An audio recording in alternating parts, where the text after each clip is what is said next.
Shalom. Shalom Bapak Ibu. Shalom. Haleluya. Cuaca hari ini kurang baik, tapi saya percaya Tuhan baik. Amin. Katakan dengan saya, Tuhan baik. Tuhan baik. Yes, haleluya. Terima kasih Bapak Ibu yang sudah berjuang hari ini untuk bisa hadir beribadah. Saya percaya saudara semua adalah orang-orang yang mengalami kebaikan Tuhan. Amin. Haleluya. Puji Tuhan. Ya, hari ini Bapak Ibu saya akan bicara mengenai menghadapi masa sulit.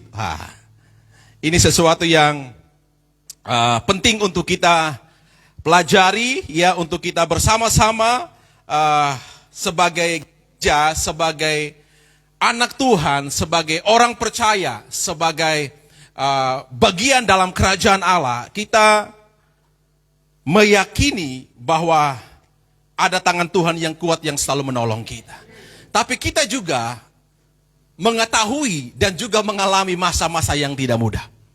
Saudara, ya, beberapa hari yang lalu saya menyaksikan televisi, kemudian saya mendengar Pak Presiden kita Bapak Jokowi menyampaikan bahwa bersiap-siap ke depan harga mie instan akan mahal, kemudian harga roti akan mahal.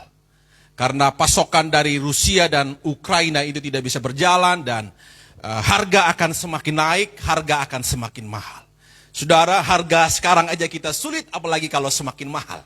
Ya, bersyukur Bapak Ibu, ya kita masih makan nasi gitu kan, tidak makan roti gitu kan. Mungkin Bapak Ibu yang suka makan roti, ya berhemat-hematlah, mungkin kurangi sedikit makan rotinya. Gitu. Kita tidak tahu ke depan apa yang kita hadapi saudara, tapi ke depan adalah masa-masa yang tidak mudah. Tapi bagaimana kita sebagai gereja, sebagai orang percaya, siap menghadapi masa ini? Apakah kita akan menyerah atau kita berkata, ya udahlah, kita pasrah aja. Ya. Pasrah aja. Ya, terserahlah mau bagaimana nanti, kita pasrah aja. Tapi hari ini saya ingin kita belajar bersama-sama dari sebuah kisah bagaimana sebuah bangsa menghadapi masa yang sulit. Dan bagaimana mereka meresponi masa itu, merespon kondisi itu, dan melihat bagaimana Tuhan berperkara di tengah kondisi yang tidak mudah.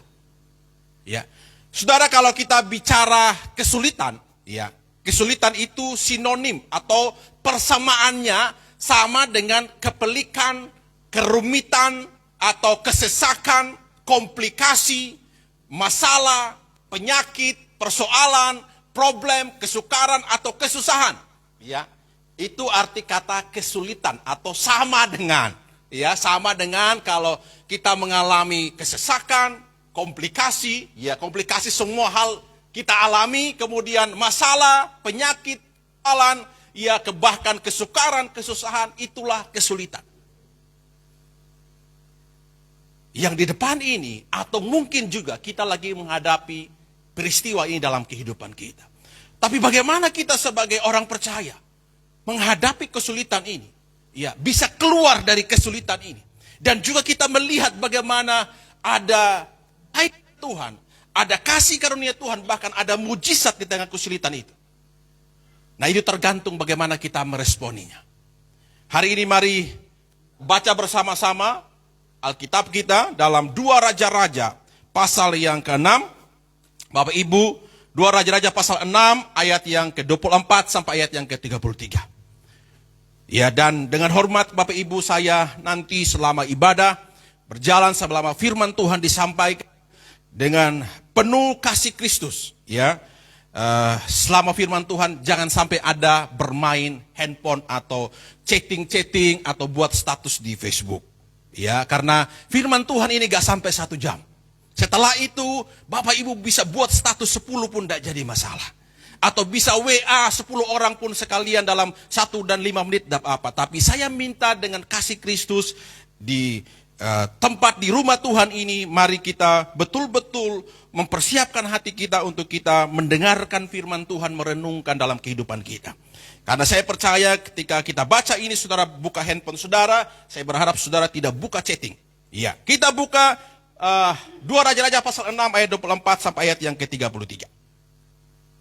Kita baca sama-sama ayat ini Bapak Ibu. Saya baca ayat yang genap, Bapak Ibu sekalian baca ayat yang ganjil, seterusnya sampai ayat yang ke-33. Ya, yang sudah menemukan katakan dengan saya amin. Haleluya. Yang masih mencari silakan mencari, saya masih menunggu Bapak Ibu bersama-sama. Kita di rumah Tuhan, mari kita baca firman Tuhan ini dari 2 Raja-Raja pasal yang ke-6 ayat 24 sampai ayat yang ke-33. Ayat 24, ayat yang genap saya baca, ayat yang ganjil Bapak Ibu sekalian, baik yang ada di ruangan ini maupun yang ada di rumah, bisa membaca ayat yang ganjil. Saya memulai dengan judulnya diberikan tindakan Elisa pada waktu Samaria dikepung. Sesudah itu Ben-Hadad, Raja Aram, menghimpun seluruh tentaranya, lalu maju mengepung Samaria. Ayat 29, 1, 2, 3.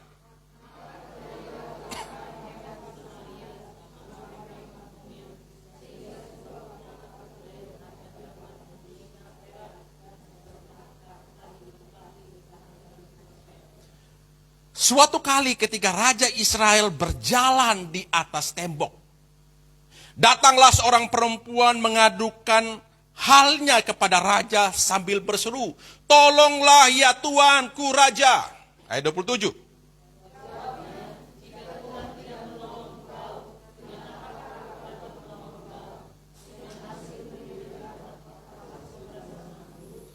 Kemudian bertanyalah raja kepadanya, "Ada apa?" Jawab perempuan itu, "Perempuan ini berkata kepadaku, berilah anakmu laki-laki supaya kita makan dia pada hari ini dan besok akan kita makan anakku laki-laki." Ayat 29.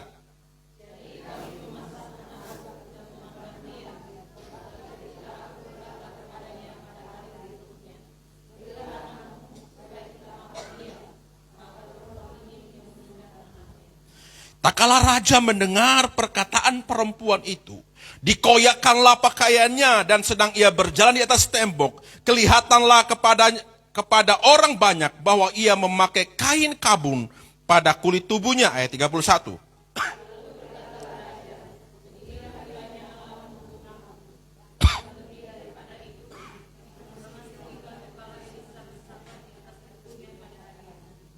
Adapun Elisa duduk-duduk di rumahnya dan para tua duduk bersama-sama dia. Raja menyuruh seorang berjalan mendahuluinya, tetapi sebelum suruhan itu sampai kepada Elisa, Elisa sudah berkata kepada para tua-tua itu, "Tahukah kamu bahwa si pembunuh itu menyuruh orang untuk memenggal kepalaku? Awas-awaslah.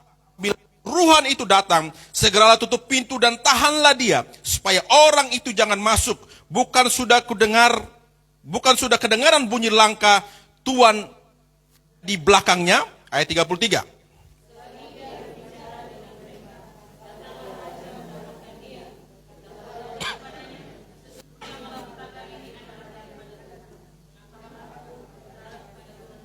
Haleluya. Bahagia kita yang membaca firman Tuhan, mendengarkan firman Tuhan, dan kita yang mengambil keputusan untuk melakukan firman ini dalam kehidupan kita. Amin. Saudara, bacaan kita hari ini, kita melihat ya bagaimana menghadapi masa kesulitan. Saudara, peristiwa di mana orang Israel menghadapi masa sulit yang tidak mudah.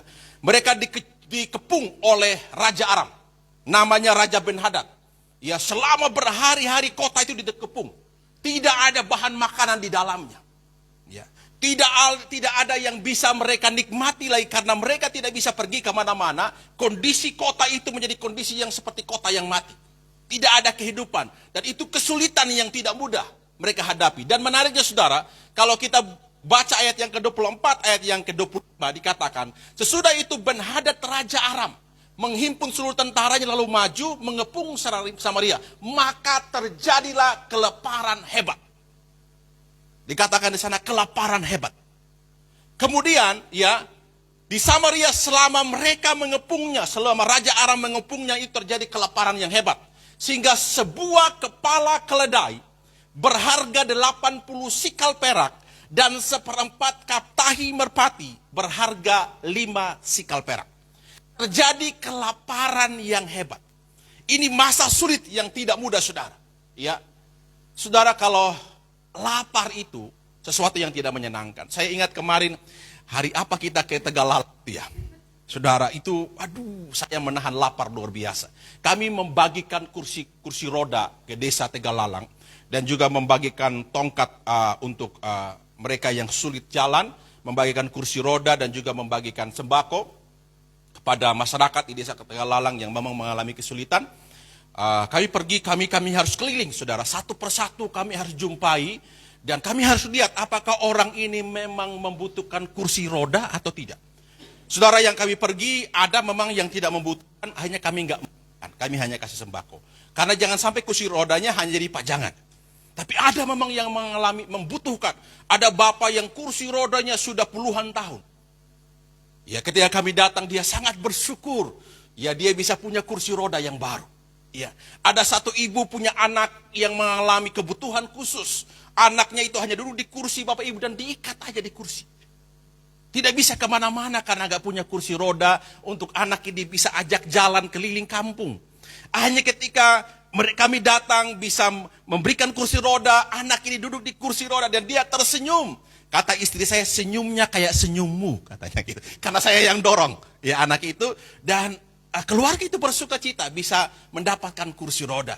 Ada satu ibu lagi yang mempunyai saraf kejepit. Ya, dia nggak bisa bangun, dia nggak bisa jalan. Kami harus tuntun dia untuk dia naik ke kursi roda. Dan mereka sangat bersuka cita pada waktu itu. Tapi bagi kami juga, kami mengalami sukacita, tapi lapar juga Bapak Ibu. Sudah jam 1, sudah jam 2 belum makan. Menariknya, sampai jam 2 kami pergilah makan ke satu tempat. 2:30 Bapak Ibu. Saya pesan, saya bilang kayaknya lapar ini, makannya agak enak sedikit. Beberapa istri saya pesan nasi goreng. Staf pesan ayam goreng. Saya dan teman saya, rekan saya pesan ayam betutu. Wah Bapak Ibu, saya bilang ini enak nih. Ya, saudara, 30 menit ayamnya nggak datang. 40 menit ayamnya nggak datang. Mereka sudah selesai makan, saya hendak makan. Saya telan ludah aja. Wah, saya itu kalau lapar berbahaya Bapak Ibu. Ya, istri saya paling tahu kalau saya lapar. Saya orang NTT, kalau lapar itu berbahaya. Saya mengalami itu, masa lapar itu gak mudah. Saya pelayannya, saya panggil pelayan, saya bilang, mana makanannya? Dia bilang, Pak, masih tunggu Pak, dikit lagi. Saya bilang, iya. Kemudian kok dikit, sudah 10 menit gak datang-datang. Saya panggil lagi, Pak, bisa tukar menu gak? Dia bilang, saya udah 1 jam nunggu kamu suruh tukar, nanti masaknya berapa lama lagi? Oh, saya udah marah, saudara. Saya udah marah tuh kepada pelayannya. Tiba-tiba akhirnya makanannya datang pun. Dan saya pun makan. Saya bilang kepada staf saya bilang, saya akan kebaskan debu di tempat ini. Dan saya tidak akan mau datang lagi. Karena saya diuji masalah lapar, saudara. Saya diuji masalah emosi. Nanti saudara masuk di berita pendeta obrak-abrik warung gara-gara kelaparan. Kan mengerikan, viral, saudara. Kan saya bilang, aduh saya nggak mau datang lagi. Nanti takutnya saya diulangi seperti itu. Wah bahaya, nanti saya bisa lebih marah lagi gitu. Iya, tapi itu masalah lapar. Nah ini kelaparannya hebat. Dan lebih parah saudara, sampai tidak ada makanan. Anda bayangkan kepala keledai itu harganya 80 sikal perak. Ada sini yang mau makan kepala keledai? Kalau kepala babi mungkin masih. Saudara, saya baru pulang dari Sumba beberapa minggu yang lalu. Waktu kakak saya meninggal, potong kuda saudara. Tidak ada orang yang makan kepala kuda. Ya. Ini saudara, kepala keledai harganya 80 sikal perak. Saya cari, hitung-hitung. Jumlahnya itu hampir 9.120.000 harga kepala keledai. Ya. Karena nggak ada makanan, hanya ada kepala keledai. Anda bayangkan kelaparan itu hebat saudara. Kemudian yang lebih menjijikkan, lebih mengerikan, tai burung merpati pun ada harganya. Siapa yang punya burung merpati, mari kita pergi lihat tainya saudara. Saudara jual, ada laku nggak? Mungkin bisa jadi laku, jadi empuk kali ya. Bisa. Ya, tapi ini saudara harganya saya hitung 5 sikal perak itu sekitar 570.000. Anda bayangkan kelaparan yang begitu sulit mereka hadapi. Sampai ya ini pun ya harganya mahal. Siapa yang bisa beli? Dan lebih mengerikan lagi, kita lihat ayat ini saudara, ya. Saya ingin pergi, ingin kita melihat apa yang terjadi di bangsa kita, yang saya coba kutip ambil dalam sebuah berita, dikatakan dalam sebuah laporan pada bulan Juni 2020, Presiden Grup Bank Dunia memperingatkan ekonomi dunia kembali berada dalam bahaya. Kali ini harga terus naik dengan cepat, tapi uang yang dimiliki orang-orang tidak bertambah. Tahu saudara, Sri Lanka, Anda kalau nonton berita di YouTube, tidak bisa mencetak uang lagi. Karena mata uang mereka sudah nggak bisa lagi. Tidak ada orang yang jual bensin. Tidak ada orang yang jual gas. Mereka antri, saudara. Tidak ada lagi mendapatkan. Negara itu bangkrut seketika. Saya sudah sampaikan di sini. Di depan kita ada masa-masa yang sulit. Saya bukan khotbah untuk menakut-nakuti saudara. Tapi saya ingin kita mempersiapkan diri menghadapi masa di depan kita. Bagaimana kita sebagai orang percaya. Percayalah kita akan melihat nanti perlindungan Tuhan yang ajaib. Bagaimana kita bisa melihat jalan keluar yang baik. Sekarang ini bagaimana kita meresponinya. Saya suka dengan perkataan ini. Bukan salah atau benar, tapi respon.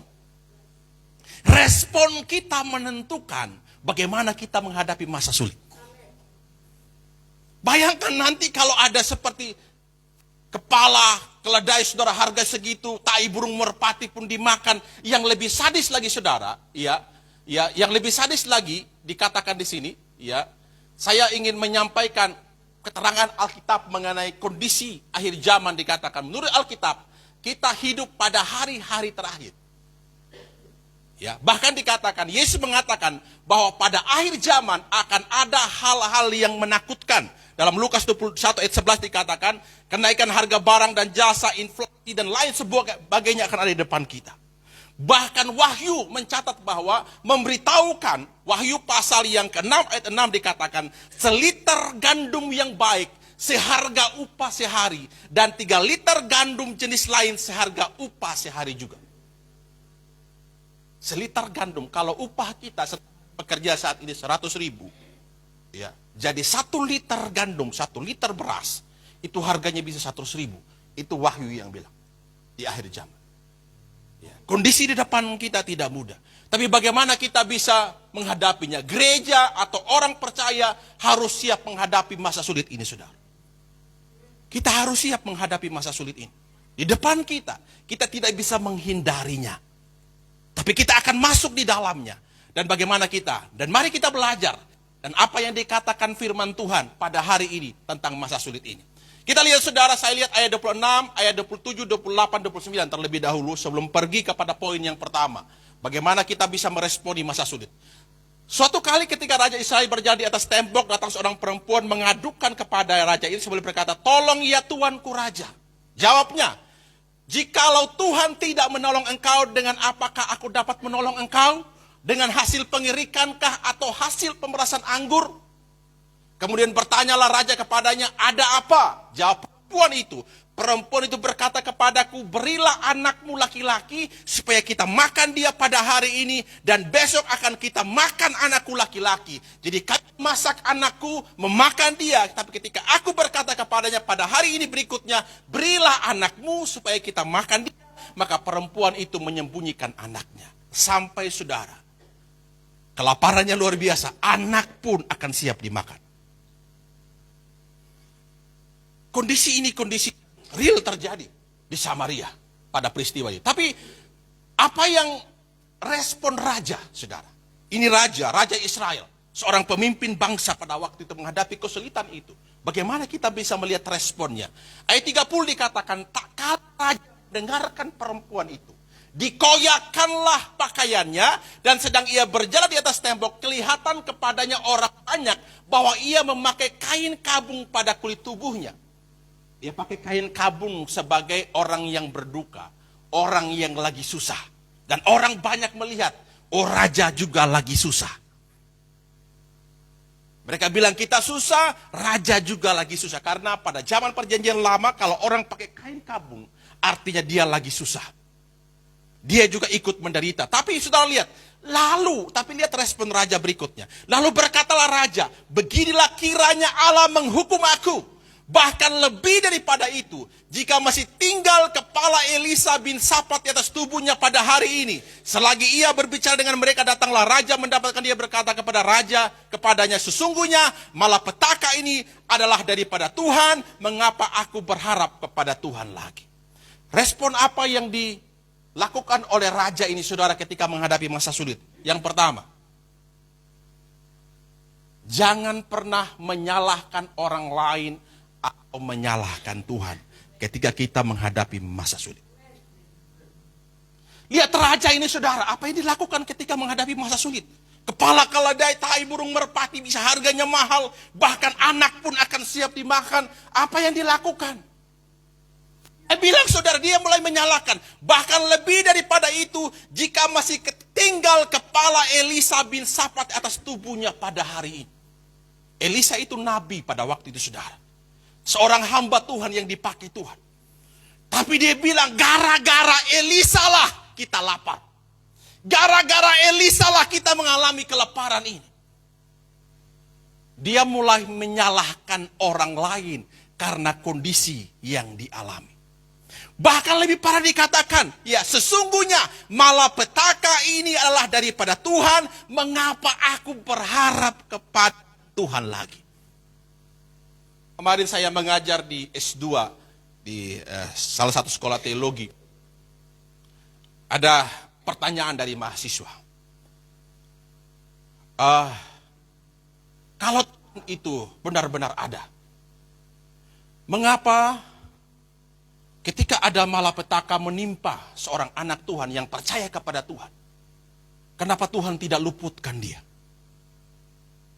Kenapa ketika terjadi sebuah kesulitan bagi seorang hamba Tuhan, kenapa Tuhan tidak tolong dia? Bahkan ketika ada hamba Tuhan yang sakit karena COVID, kenapa sampai meninggal? Padahal saya kenal persis Pak Pendeta, Pak dosen. Pendeta ini orang yang sangat murah hati, rendah hati. Saya tahu persis dia takut Tuhan. Tapi dia dipanggil Tuhan gara-gara corona. Kenapa itu terjadi? Di mana Tuhan saat peristiwa itu terjadi? Saya ingat waktu saya masih kuliah, saya pernah baca buku ini, saudara. Penulisnya adalah James Dobson, penulisnya. Dia berkata, ditulis judulnya, di mana Tuhan saat peristiwa terjadi. Itu mungkin pertanyaan-pertanyaan yang terjadi dalam hidup kita, saudara. Ya. Ketika kita mengalami kesulitan, apalagi pendeta gitu ya, doakan orang sakit sembuh. Tapi giliran dia sakit, dia doakan dirinya nggak sembuh-sembuh. Mana Tuhan saat peristiwa itu terjadi? Ada orang yang setia kepada Tuhan. Giliran anaknya mengalami kesulitan, tapi sulit sekali dia mengalami jalan keluar. Mungkin pertanyaan itu sama saat ini.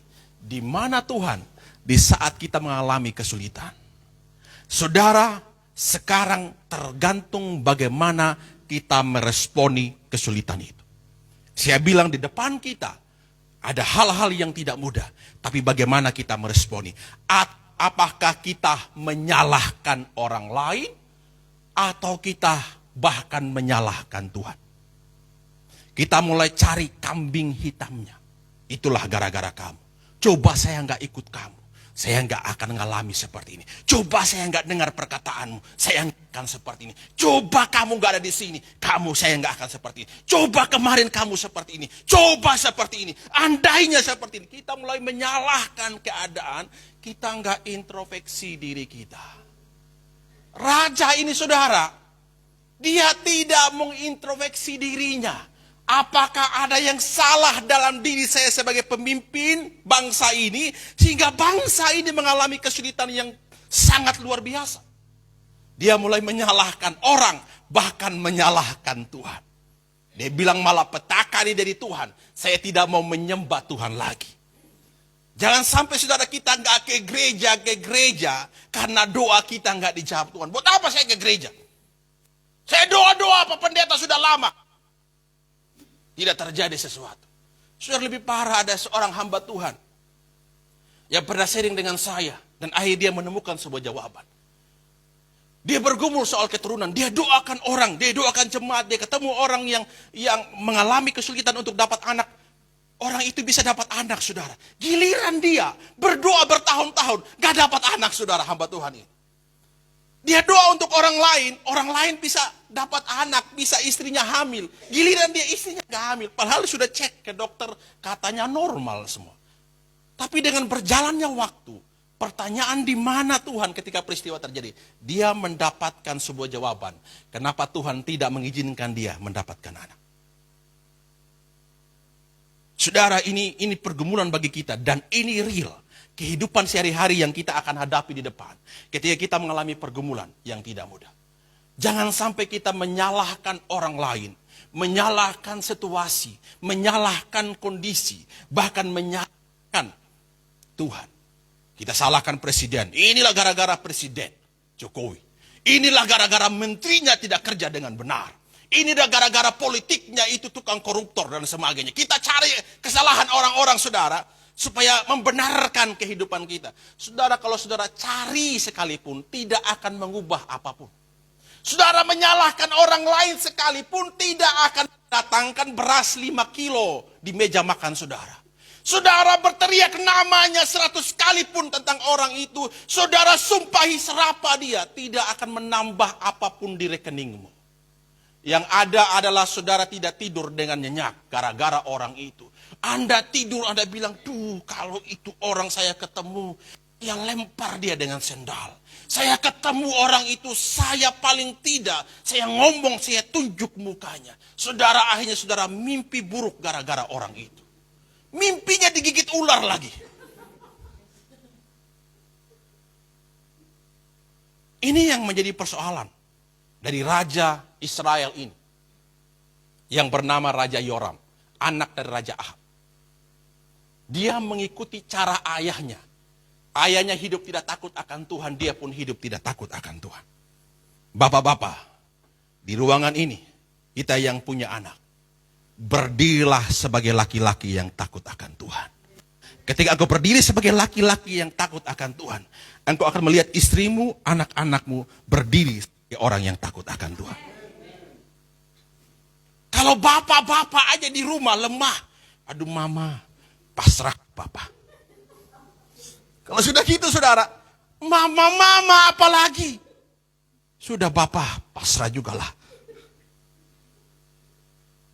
Kalau bapak-bapak kita kan, kalau nggak punya uang di dompet, nggak kelihatan. Serius. Kalau rekeningnya sedikit berkurang, nggak kelihatan. Biasa saja. Mukanya, ibu-ibu saudara nggak bisa dibohongi. Kalau uang kurangnya dikit, dompetnya mulai nggak bisa dibohongi. Ada sedikit kepanikan mulai ada. Kalau bapak-bapak bisa.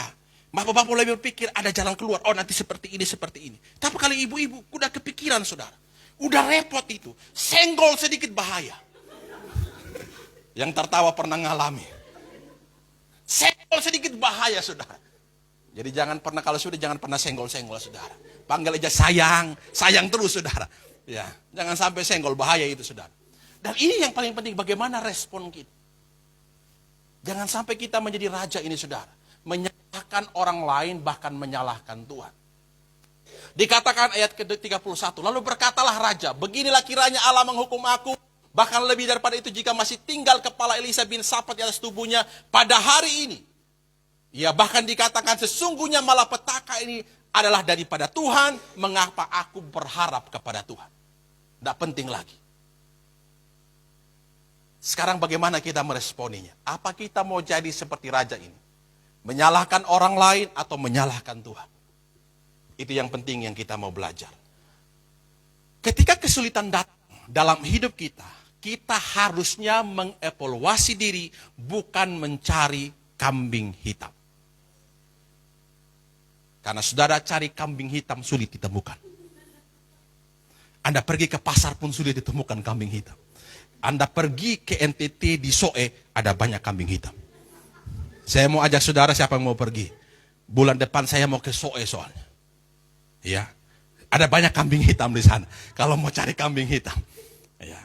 Di sini susah saudara cari kambing hitam. Di Bali apalagi. Jadi jangan sampai mencari kambing hitam artinya cari kesalahan. Siapa yang salah. Bahkan kita menyalahkan Tuhan. Mari kita evaluasi diri. Makanya apa yang dikatakan oleh Yakobus pasal 1 ayat 13 dan 14. Apabila seorang dicobai, janganlah ia berkata, pencobaan ini datang dari Allah. Sebab Allah tidak dapat dicobai oleh yang jahat dan ia sendiri tidak dapat mencobai siapapun. Tetapi tiap-tiap orang yang dicobai oleh keinginannya sendiri karena ia diseret dan dipikat olehnya.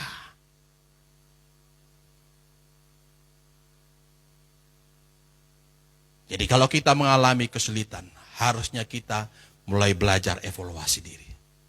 Bukan juga menyalahkan diri sendiri. Evaluasi itu saudara bukan salahkan diri. Seandainya saya nggak lahir kayak gini. Seandainya saya nggak punya orang tua kayak begini. Seandainya saya orang Amerika, saya nggak mungkin kayak gini. Itu salah saudara. Anda sumpahi dirimu. Itu salah. Evaluasi artinya saudara, kita mulai belajar. Mungkin ada sesuatu dalam bisnis kita yang perlu kita rubah caranya. Mungkin kita perlu belajar sebuah strategi yang berbeda. Mungkin ada hal yang perlu kita perbaharui dalam mengelola keuangan kita.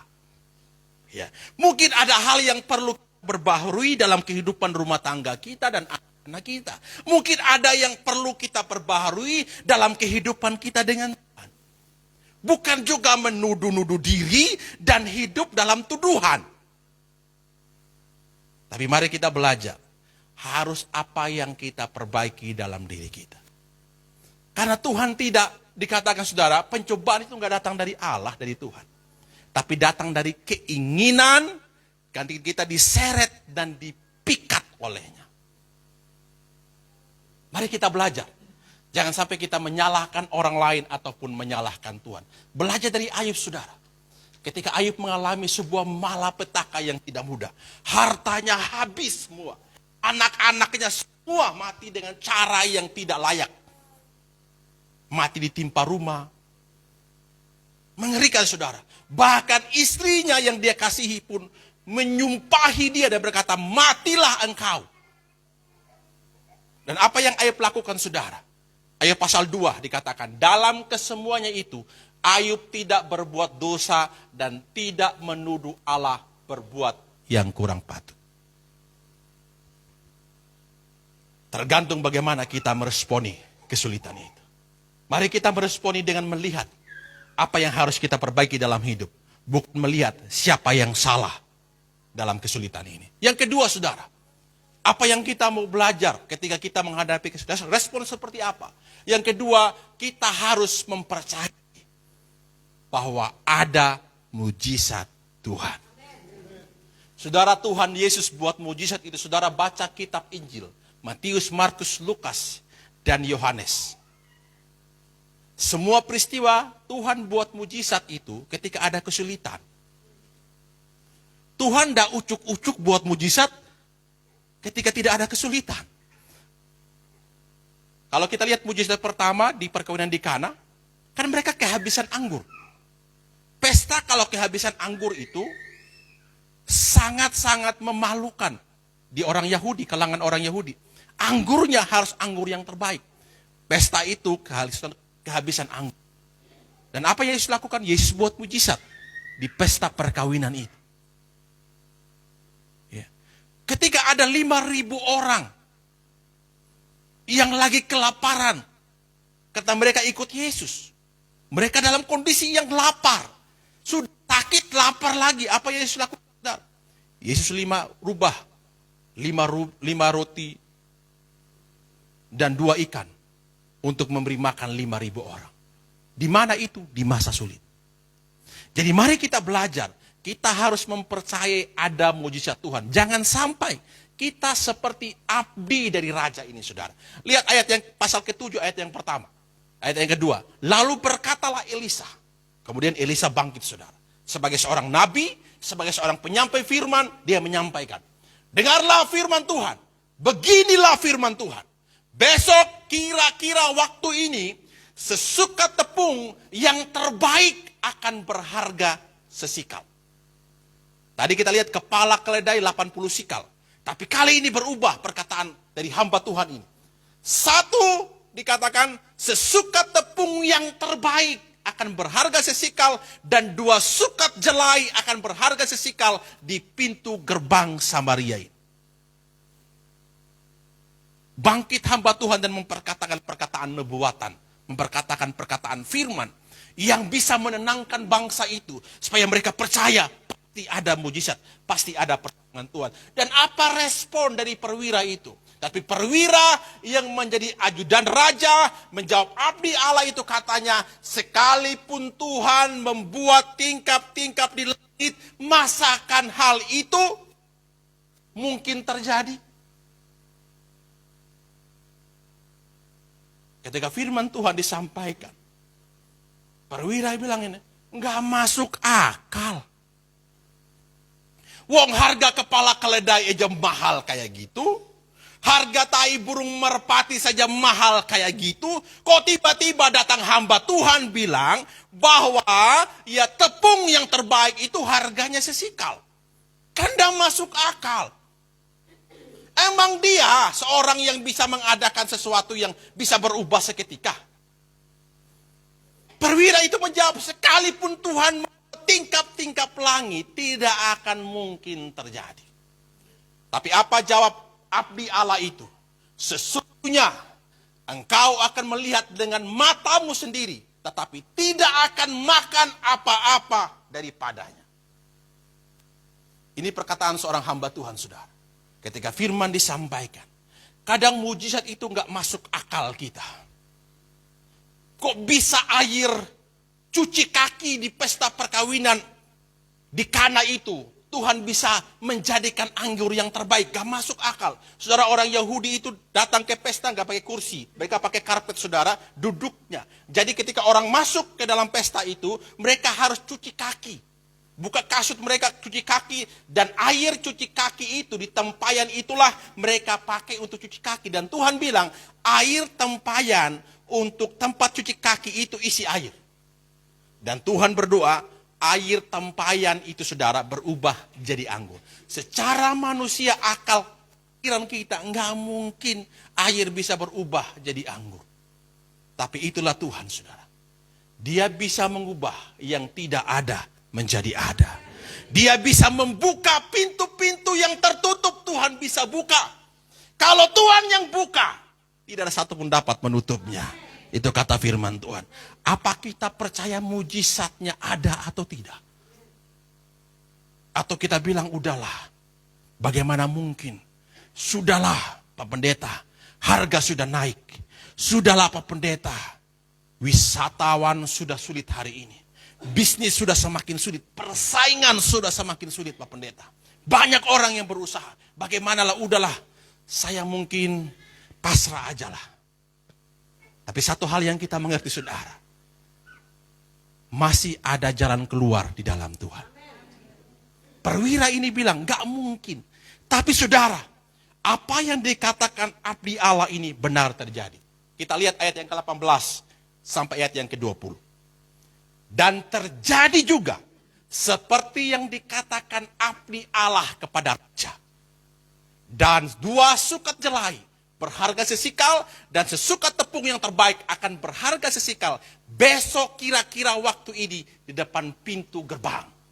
19, pada waktu itu si perwira menjawab abdi Allah itu, sekalipun Tuhan membuat tingkap-tingkap di langit, masakan hal ini mungkin terjadi. Tapi Elisa berkata, sesungguhnya engkau akan melihat dengan matamu sendiri, tetapi tidak akan memakan apa-apa daripadanya.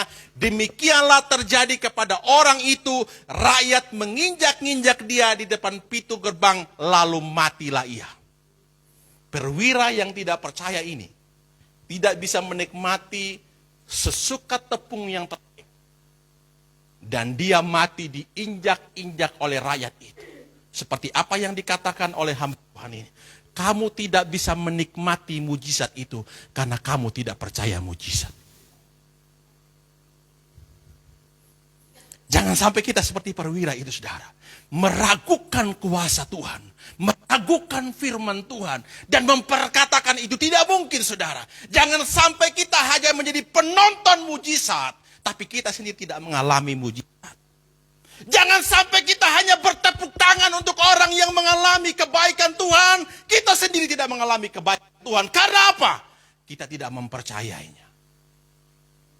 Mari belajar mempercayai Tuhan. Pasti ada jalan keluar. Pasti ada jalan keluar, saudara. Waktu Tuhan itu waktu yang terbaik, kata firman Tuhan. Kapan waktunya? Tugas kita, saudara, percaya saja. Lakukan apa yang terbaik. Dan biar Tuhan melakukan apa yang Tuhan mau lakukan. Tugas kita lakukan saja. Tugas kita percaya saja. Dan biarkan Tuhan melakukan apa yang menjadi bagian Tuhan. Lakukan menjadi apa yang menjadi bagianmu. Dan biar Tuhan melakukan apa yang menjadi bagian Tuhan.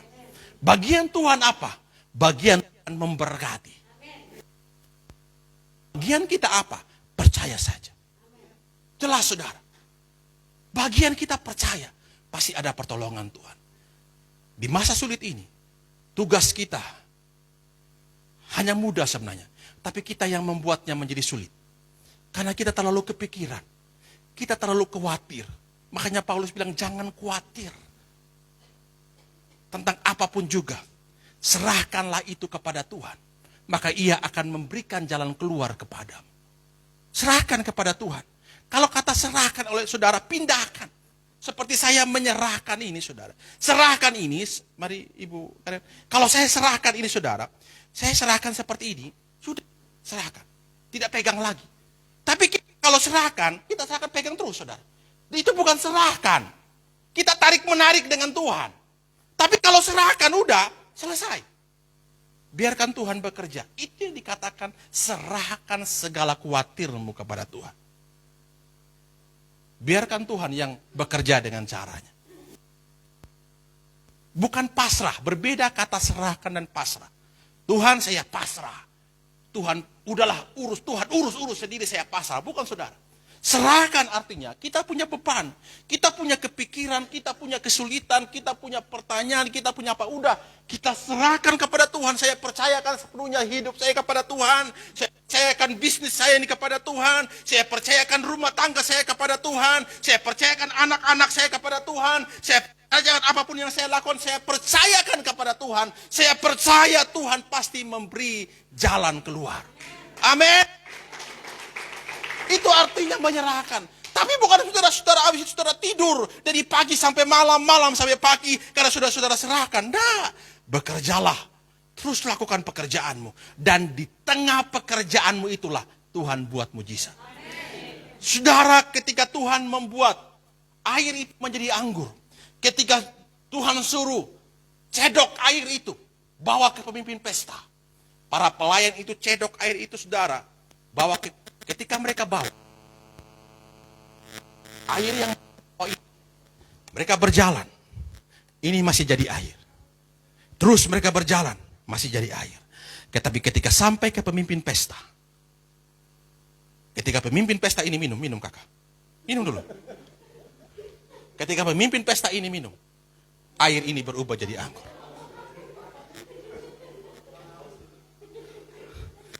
Saudara, mujizat Tuhan terjadi ketika pelayan itu taat saja. Saudara, mereka tahu persis air yang mereka bawa ini, saudara, air cuci kaki. Tapi kenapa mereka tugas mereka percaya saja apa yang dikatakan. Mereka lakukan saja apa yang Tuhan Yesus katakan, mereka bawa. Mungkin akan sedikit gemetar manusiawi. Mungkin akan sedikit takut, jangan sampai saya disiram dengan air lagi ini. Tapi mereka tetap bawa. Tetap bawa. Sampai ke pemimpin pesta. Ketika pemimpin pesta minum itu, saudara. Dia bilang ini anggur yang terbaik. Mujizat Tuhan terjadi. Ketika engkau tetap melakukan apa yang menjadi bagianmu. Di tengah perjalananmu, Tuhan bisa membuat mujizat. Amin. Itulah mujizat, saudara. Mari kita belajar. Percayai mujizat Tuhan. Pasti ada jalan keluar. Tergantung bagaimana kita meresponi kesulitan itu. Kita menyalahkan Tuhan. Atau kita melakukan sesuatu apa yang menjadi bagian kita. Dan biarkan Tuhan bekerja. Amin. Tepuk tangan untuk Tuhanmu. Yes. Terakhir kita baca Matius pasal ke-13 ayat 53 dan 58. Buka dengan saya Matius pasal yang ke-13.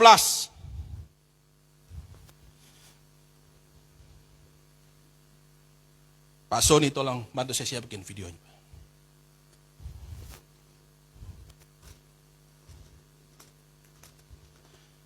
Matius pasal yang ke-13. Bapak Ibu sudah menemukan dengan saya ayat yang ke-53 sampai ayat yang ke-58. Dikatakan di sana, saya bacakan, setelah Yesus selesai menceritakan perumpamaan itu, ia pun pergi dari situ.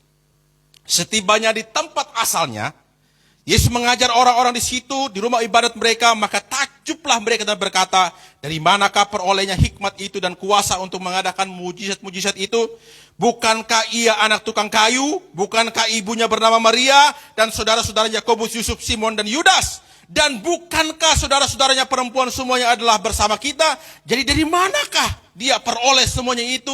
Lalu mereka kecewa dan menolak dia. Maka Yesus berkata kepada mereka, seorang nabi dihormati di mana-mana, kecuali tempat asalnya sendiri dan di rumahnya.